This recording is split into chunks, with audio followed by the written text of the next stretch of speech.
In the high sage country of southeastern Arizona Territory, in the spring of 1889, a woman named Ada Calvert paid $2 and a sack of dried apples for the right to clear out the dead well of a fort the Army had walked away from 11 years before. The men at the land office in Bowie did not laugh outright, because she was not a woman who invited laughter.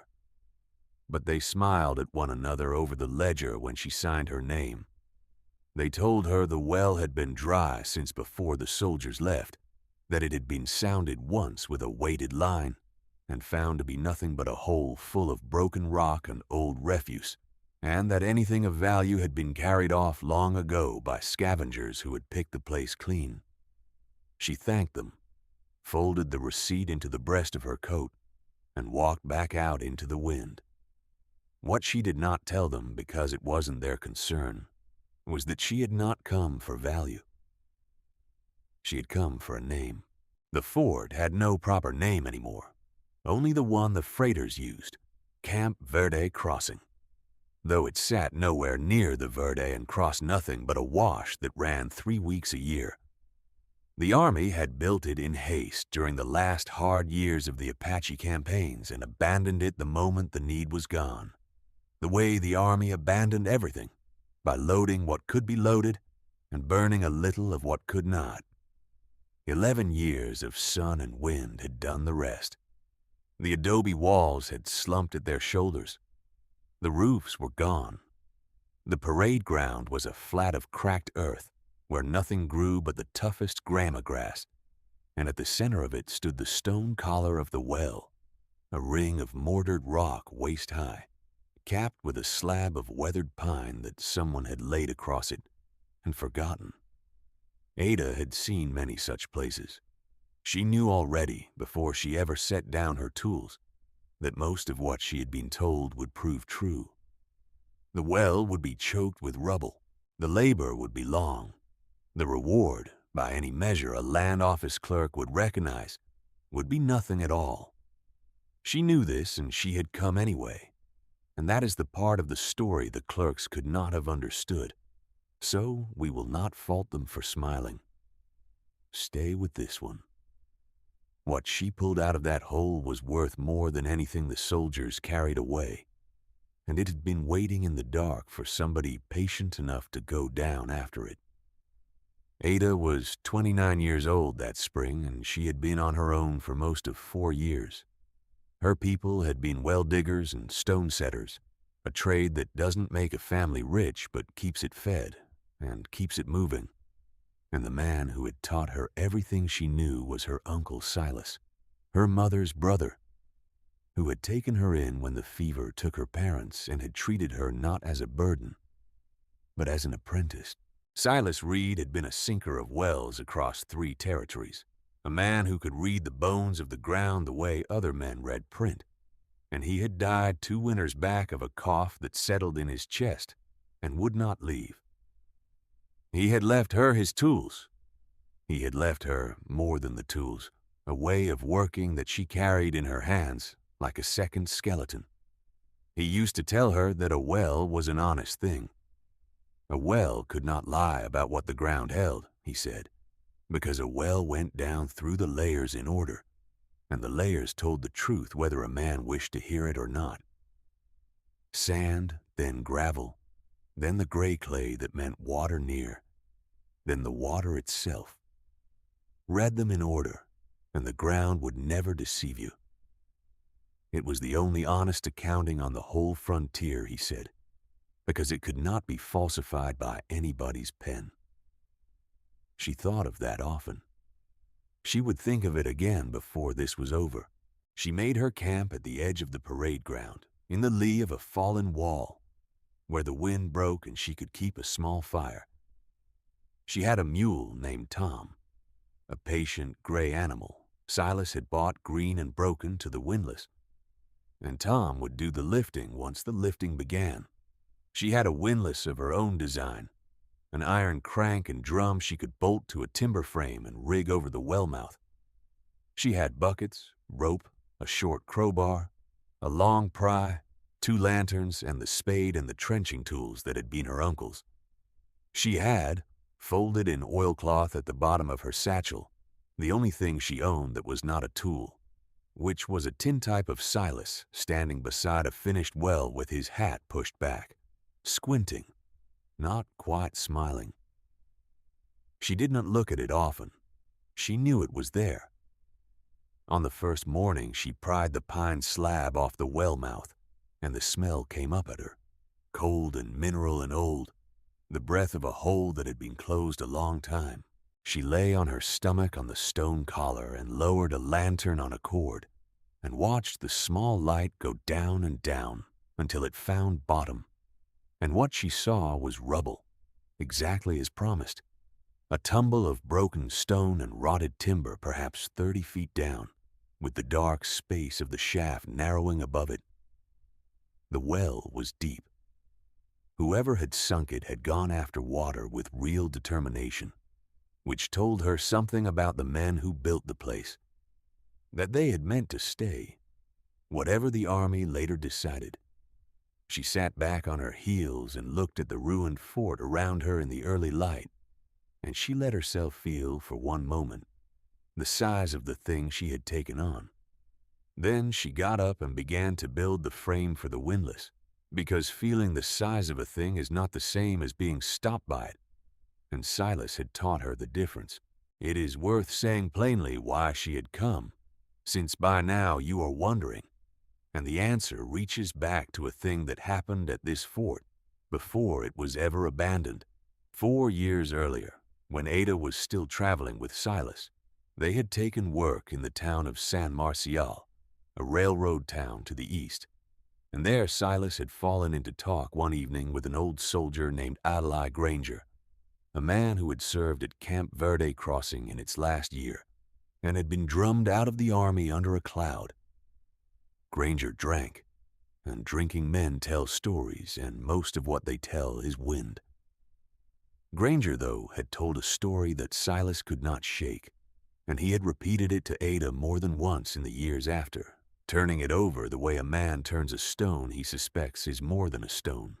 Granger said that in the final months at the fort, the paymaster's strongbox had gone missing. A quarter's pay for the whole garrison, gold coin, vanished between the wagon that brought it and the office where it was meant to be counted. The army had blamed a teamster who deserted that same week, had marked the man as a thief in the rolls, and closed the matter.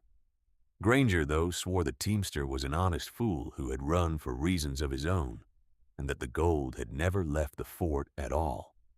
He swore the post quartermaster, a captain named Royce, had taken it, that Royce had falsified the loss in the records and let an innocent man carry the name of thief into the desert and out of memory. Granger had no proof. He had only what he had seen, which was Captain Royce, alone, near the dry well, late on the night the box went missing, doing something at the well mouth that an officer had no business doing at midnight. Silas had asked him why he never spoke up. Granger had laughed the laugh of a man who knew how the army weighed the word of a disgraced private against the word of a captain. Then he had said the thing that lodged in Silas, and through Silas in Ada. He had said the well was dry, so nobody would ever dig it. And a thing put down a dry well that nobody will dig is a thing that has been put away forever. Silas had died still turning that stone. And Ada, who had loved her uncle, and had nothing now but his tools and his trade, and the unfinished thoughts he had left her, had come at last to the only dry well she knew of where a captain had once stood at midnight, to find out whether a dead drunk's story had ever held water. The teamster's name, Granger had told them, was Asa Pruitt. Ada had carried that name a long way. The work began in earnest on the second day. She rigged Tom to the windlass, lowered herself down the shaft in a sling seat of her own knotting, and started at the top of the rubble pile with the short bar in her hands. It was close, cold, lamplit work. The shaft was a little over 3 feet across, dressed stone for the first 15 feet, and then raw rock below, and she could brace her back against one side and her boots against the other when she needed both hands. She filled a bucket with broken stone, tugged the signal cord, and Tom walked the load up to the surface where it dumped and came down empty. Then she filled it again. Silas had taught her never to fight a fill, only to read it. Every shovelful told her something. The top layer was honest rubble, fort trash, the kind of thing a garrison drops down a dead well over years. Broken bottles and a rusted mess kit, and the staves of a burst barrel. She came to a horseshoe and a length of stovepipe crushed flat, and the green furred neck of a bottle that had held something a soldier had wanted badly enough to carry to the edge of a hole and drink there. Below that, the fill changed. She came to a band of clean, broken stone, sharp-edged, unweathered, the kind of stone that does not tumble in on its own, but is carried and dumped, and she understood that someone had deliberately filled the upper shaft after the trash had settled. Someone had wanted the well to read as a long-dead hole if anyone ever sounded it. The weighted line the army had dropped would have struck this false floor of dumped stone and reported solid bottom, and the matter would have been closed, exactly as it had been closed. The work was cold in a way the surface never was. 30 feet down, the desert heat did not follow her, and she came up each evening with the chill of the deep rock still in her hands, and she would hold them to the small fire and watch the feeling come back into the fingers slowly. Her palms blistered and the blisters broke, and she wrapped them in rag and went down again. She measured the days by the buckets. On a good day, Tom walked perhaps 40 loads to the surface, and she could feel the false floor thinning under the bar, could hear the change in the way the stone answered a tap, hollow where it had been solid, which meant she was near the end of what had been dumped and near the beginning of what had lain there before. She did not let herself hurry. Hurry in a shaft is how a person dies. She worked the dumped stone out one bucket at a time, and it took her the better part of 4 days. And on the evening of the 4th day, she sat by her fire with her hands wrapped in rag and looked at the thing she had begun to understand. Somebody had gone to real trouble to make this well boring. On the frontier, trouble taken to hide a thing is the surest sign the thing is worth finding. A weathered old man came up the wash on the 5th morning, leading a burro, and stood at the edge of the parade ground watching her work the windlass until she came up and acknowledged him. His name was Howell Pace, and he ran a few goats in the canyon below and had lived in the country longer than the fort had stood. He had seen the soldiers come and seen them go. He told her, not unkindly, that she was wasting good labor on a hole the army itself had given up on, and she told him, levelly, that the army had given up on a great many things that turned out to matter. He looked at her a while longer. Then he tied his burro in the shade and asked whether she wanted a second hand on the windlass, because watching a young woman do all the lifting offended something in him, and because, he admitted, he had always wondered about that well himself.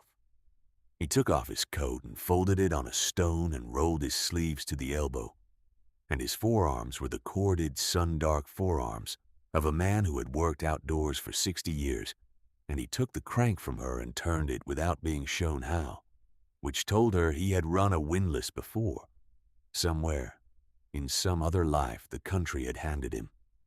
They worked the rest of that day in the easy silence of two people who do not need to talk to share a labor. And at evening he ate at her fire and did not ask her why she had really come, which was its own kind of courtesy. He had wondered, he said, because of the captain. He remembered Royce. Everyone who had been in the country then remembered Royce, a polished man with clean cuffs who spoke softly and signed everything in a fine hand, and never raised his voice, and who had left the territory a month after the fort closed, and was said to have done well for himself somewhere back east. Howell remembered that in the last weeks Royce had taken a sudden interest in the old well, had it fenced off with a rope and a notice, said it was a hazard, said a mule had nearly gone down it. Nobody had thought twice. A dry well is a hazard. Howell, though, remembered thinking it was a great deal of rope for a hole everybody already knew to walk around. Ida listened and said little, and let the old man talk himself toward the same suspicion she already carried. She had learned from Silas that a witness who arrives at a thing on his own holds to it harder than one who is told. By the time Howell finished, she had a partner, and more than a partner. She had a man who remembered the rope and the notice and the captain's soft voice, and who would say so later if saying so was ever called for. Now, before we go down into the dark with her, let me ask you to sit with one thing. Somewhere out in that desert was a man marked as a thief in the only book that would outlast him, and he had been dead or vanished for years, and not one soul living thought of him kindly. If you have ever carried a name that other people decided was true, you already understand why Ada kept digging. Hold that. We will come back to it. With Howell on the surface and Tom on the windlass, the work went faster, though never fast. They cleared the dumped stone and reached at last the original refuse layer below it, and here the well grew interesting in a way that made Ada's hands careful. Among the rotted barrel staves and the silt, she began to find things that did not belong to the slow accumulation of garrison years. A boot, a single man's boot, the leather gone hard as wood, a belt buckle of army issue, a tin cup, the small possessions a man carries, fallen or thrown into a well, and she laid each one in the bucket separately and brought it up and set it in a row on the stone collar. And she and Howell looked at the row in silence, because a row like that asks a question that decent people do not want to answer. She found no man. There were no bones in that well, and the relief of that should be said plainly, because this is not that kind of story. What she found, lower still, wrapped in the rotted remains of a canvas tarpaulin and wedged into a niche the diggers had cut into the soft rock of the shaft wall, was the strongbox. It was iron, banded, perhaps 2 feet long, and far heavier than its size. And it took both of them and Tom and most of an afternoon to work it free of the niche and bring it up without losing it back down the shaft. The niche had been cut with a chisel into the soft rock, squared off, deliberate, a hiding place made by a man who had time and meant the thing to stay. She had to chip the box loose where the rock had crept around it in 11 years, working by lantern with the bar in her fingers, passing the freed corners up to the rope a hand's breadth at a time, while Howell took the strain above. When it came over the collar at last and sat on the cracked earth in the full, hard light of the Arizona afternoon, neither of them spoke for a moment. 11 years of dark ended. The cold breath of the sealed shaft was still on the iron. Ada put her palm flat against the lid and felt how the desert had not warmed it through, how it held the cold of the deep place it had come from, and she thought of Silas saying that a well could not lie.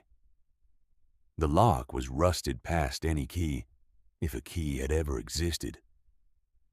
She did not force it that day. She was tired in the particular way that deep work makes a body tired, the kind of tired that lives in the forearms and the small of the back, and she had learned that the worst mistakes are made in the last hour of a long effort. They covered the box with the canvas, and she slept beside it that night with one hand resting on the cold iron, the way a person sleeps beside a thing they have waited a long time to understand. In the morning, with Hal watching and the early light coming gray across the parade ground, she worked the hasp with the pry and a steady hand until the corroded iron gave, not in a burst but in a slow yielding, the way old iron does. A long complaint, and then a click, and then the lid loose under her hands. Inside there was no gold. She had half expected that.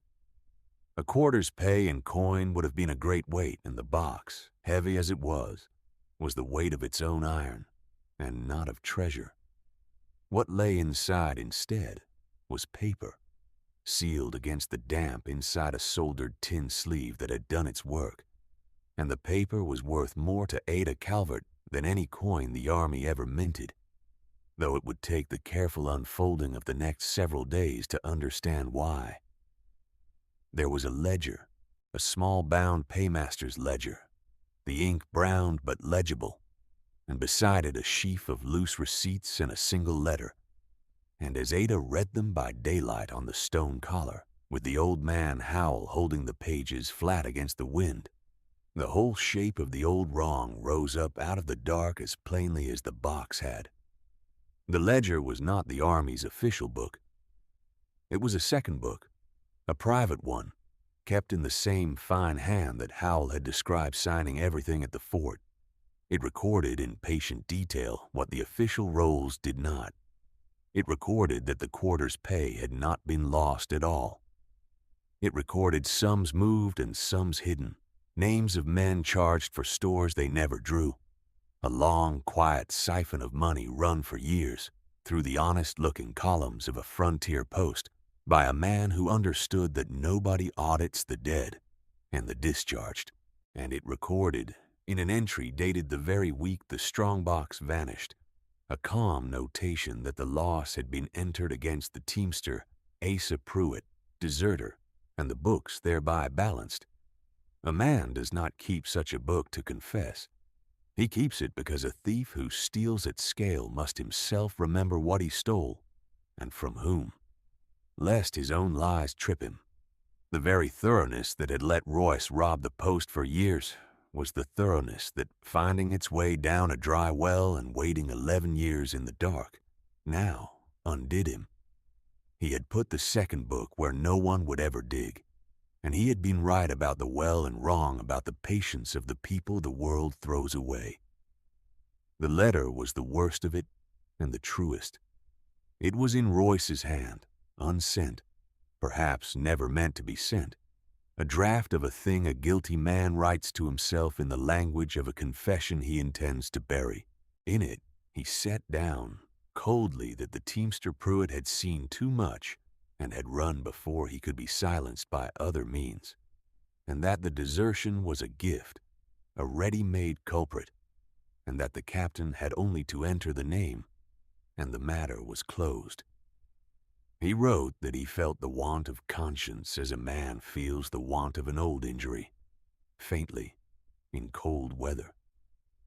Then he had folded the letter into the tin, and soldered the tin, and locked the box, and dropped it into the dark, and gone east to be a respectable man. Ada read it twice. Then she folded it carefully and sat for a long while looking at nothing, and Howell, who had read it over her shoulder, took off his hat, which is a thing old frontier men do in the presence of the dead, though no one had died in front of them. They were in the presence of a dead man's name, which to people of that country was much the same. Asa Pruitt, the honest fool who ran, marked a thief for 11 years in the only book that the world would keep. What she did with the proof is the part of the story that the land office clerks, had they known, would have found strangest of all, because she did not do the loud thing. She did not ride to a newspaper. She did not seek out Royce, who was old now and far away, and beyond the reach of any law that would trouble itself over a frontier post, 11 years closed. Silas had taught her that you do not work against the grain of a thing, you work with it, and the grain of this thing did not run toward vengeance. It ran toward a man's name. She made inquiries, slowly, through Howell, and through the few channels a careful woman has. Asa Pruitt, it turned out, had not vanished into the desert after all. He had run, as Granger said, but he had run only as far as a hard life could carry a man with a thief's mark on him. He had died 9 years back, down in the Sulphur Springs Valley, a fenced-in man who took what work he could get from people who did not ask after his history, and who had been buried by a county that spelled his name wrong on the wooden marker.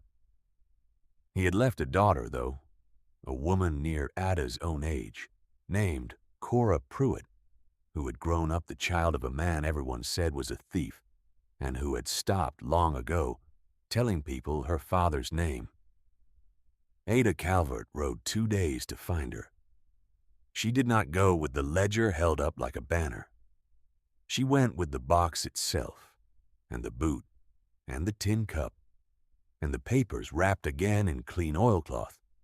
And she sat in Cora Pruitt's small kitchen and laid them on the table one by one, and told the whole of it plainly: the well, the false floor, the dumped stone, the niche, the second book in the captain's fine hand, the entry that had hung a thief's name on an honest man so the columns would balance. She read Cora the letter. She did not soften it, and she did not perform it. She read it the way Silas read the layers of the ground, in order, letting the truth carry its own weight. Cora Pruitt did not weep at first. She sat very still, the way people sit when a thing they have carried alone for a lifetime is suddenly set down on a table in front of a witness.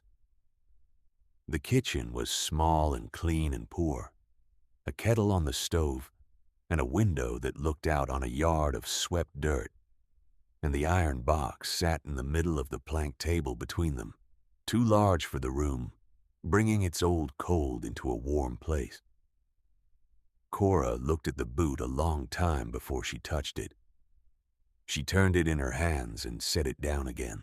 Then she put her hand flat on the iron lid, in the same place Ada's hand had rested when the box first came up out of the dark, and she said, in a voice that had gone down to almost nothing, that she had spent 30 years believing some small part of it must have been true, because the whole world could not be wrong about one man. Ada told her the world could be wrong about one man for 11 years and never know it, and that the proof of it was cold under her hand. She told her that the well had kept what the captain meant the desert to swallow, and that nothing he had written to balance his books had ever balanced anything, only moved a weight from his shoulders onto a teamster who could not answer back. Cora asked after a silence why a stranger would ride 2 days to bring her this. Ada thought about Silas, and about the years he had turned the story over, and about the name she had carried so far. She said only that someone had once told her a dry well holds a thing forever, and that she had wanted to find out whether that was true, and it was not. That was all the answer she gave, and it was enough, because it was the truth, and Cora could hear that it was. There were debts to settle, and Ada settled them in the quiet way the country understood. The county that had buried Asa Pruitt under a misspelled marker was made, through the patient presentation of the paymaster's own hidden book to a territorial clerk, who could not argue with the captain's own hand, to enter a correction in its record, and to write the spelling, and to strike the word that had stood beside the name. It was a small thing, a line in a county book. It was the largest thing Ada had ever done. The official Army record, 11 years closed and housed somewhere back east, she could not reach, and she did not pretend she could. She had learned from Silas, though, that you mend the ground you can stand on, and the ground she could stand on was a county ledger and a wooden marker and the face of a living woman who had been told, at last, the truth about her own father. She had a new marker cut, stone this time, with the name spelled right and the dates correct and nothing else. No word of explanation, because the explanation was for the living, and the stone was for the man. A stonecutter in Wilcox did the lettering, and grumbled at the work, and stopped grumbling when Cora told him whose name it was, and what had been said of the man for 30 years, and he cut the letters deep and would not take full pay. She and Cora hauled the stone out themselves in a borrowed wagon and set it in the hard ground of the Sulphur Springs Valley, digging the footing by hand in the caliche, tamping the stone plumb and bracing it with rock, while the morning came on clear and the Chiricahuas stood blue in the east. It was the same work Ada had always done, setting a stone true in the ground, except that this stone held no water and marked no well. And she found that her hands knew the work the same, regardless of what it was for. When it was set, Cora knelt and ran her hand over the cut letters, the way a person reads a thing they cannot quite believe is finally true. And she did not speak, and Ada did not crowd the silence. They stood a while in the wind. Then they loaded the tools and drove back the way they had come, and neither of them said that something had been finished, because both of them knew it without saying. The captain, Royce, we may dispose of briefly as he deserves. The territorial clerk who recorded the correction was a thorough man, and a copy of the relevant pages of the hidden ledger, with the captain's own hand entering his own thefts, made its way through the slow channels of the territory toward the places back east, where the captain had built his respectable later life. Ada did not follow it and did not need to. She had learned that a man who builds a self on falsified paper has built on the one foundation that cannot survive the surfacing of the true paper. What became of his standing among the men he had spent 11 years impressing was not her concern and never had been. He was not a man to be confronted. He was a man to be made irrelevant by the simple weight of what he himself had written and buried. The well had kept his hand for him. The well had been the most honest accounting on the whole frontier, exactly as Silas had said, because it could not be falsified by anybody's pen, not even the pen that filled the book it hid. Ada stayed on in the country a while. There was the box to think about, and what to do with it, and in the end she gave it to Cora, who set it in her own kitchen and kept her flour in it, which is the proper fate of a thing that has spent 11 years holding a lie to be turned to honest daily use. The boot and the cup and the buckle Ada buried quietly near Asa Pruitt's new marker, because they had gone into the dark as a man's possessions, and it seemed right that they come to rest near his name and not be gawked at as relics. Howell Pace went back to his goats in the canyon and would tell the story in years to come to anyone who sat still long enough, and in his telling he always said the same thing at the end, that he had watched her work and had thought her a fool for a week, and had been wrong and was not ashamed to say it. The old man who had wondered about the rope and the notice lived long enough to see the well proven, and that, he said, was worth more to him than the price of a great many goats. And the men at the land office in Bowie, who had smiled over the ledger when a woman signed for the right to dig a dead well, heard in time what had come up out of it. They did not smile when they heard. One of them, the younger clerk, is said to have gone out to the abandoned fort some months later and stood on the cracked parade ground beside the open well and looked down into the dark a long while, the way a man looks at a thing he was sure he understood and now finds he did not understand at all. That is the only revenge Ada Calvert ever took on anyone, and she took it without being present, and it was not revenge at all, only the slow correction of an underestimate, which is a better thing and lasts longer. She did not grow rich. She had not come for that, and the country did not reward her with it, and she would have distrusted it if it had.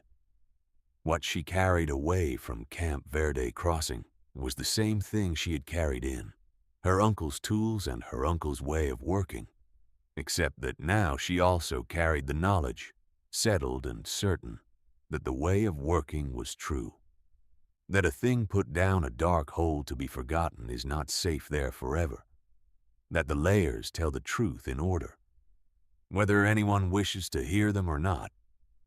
That patience is a kind of justice that the powerful never learn to fear until it is already under their feet. In the years after, Ada Calvert went on sinking wells across the territory and finishing them, and she was known, in a quiet way, as a person you sent for when a thing was buried and needed bringing up. Whether the thing was water or something harder to name, She kept the tintype of Silas in her satchel and did not look at it often. She knew it was there, late in her life, when she had a place of her own at last and a porch to sit on. A young man came through who was writing down the histories of the old forts before the last people who remembered them were gone, and he asked her about the well. He had heard a version of the story and wanted to know if it was true. She told him it was. He asked her what it had been like, going down into the dark after a thing that everyone said was nothing. And she thought about it, the way she thought about everything, slowly before she answered. She told him that her uncle used to say a well was the only honest accounting on the frontier. She told him she had gone down a dry well that the army had given up on, and the scavengers had picked over and the clerks had laughed about, and she had brought up out of it a truth that 11 years and a captain's fine hand and the whole weight of the world's certainty had not been able to keep buried. She told him a name had hung in that dark since the last surrender at the fort, the name of an honest man called a thief, and that she had cut it back into stone with the spelling put right. Then she was quiet, and the young man waited, because he could see she was not finished. She said the thing she had learned, which she gave him as plainly as Silas had given her his teachings, was that the world is full of dry wells, full of holes that everyone has agreed hold nothing, that no one will trouble to dig, where the powerful drop the things they need forgotten and trust the agreement of the careless to keep them. And the only force on the earth that ever brings those things back up, she said, is some single patient person willing to go down into the dark, alone, after a truth that does not pay, for no reason a clerk would understand. The young man wrote that down. He asked her one more thing, whether she had ever wished she had done it louder, taken it to the papers, made a noise that the captain would have heard. She shook her head. A loud thing fades, she told him. A name cut right in stone does not. On her porch in the evening near her hand, where it had been near her hand for 30 years, was the short iron pry bar that had been her uncle's, worn bright at the grip by 2 lifetimes of use, the same bar that had worked the hasp of a captain's box loose in the bottom light of a dry well in the spring of 1889. She did not point it out to the young man. She did not need to. She rested her hand on it the way she always had, and looked east toward the country where a stone marker stood with a name spelled right. And the evening came on the way. It comes on in that high desert, slow and clean, and without any hurry at all. The bar was cold under her palm, the way the box had been cold, the way the deep rock had been cold, and she had long since stopped minding the cold of honest iron. What would you have done if you had carried a stranger's name 200 miles on the word of a dead drunk and a dying uncle, not knowing if any of it was true? Sit with that a moment. And if a story of a thing brought patiently up out of the dark is the kind of thing you would keep company with on a long evening, there are others like it waiting to be told.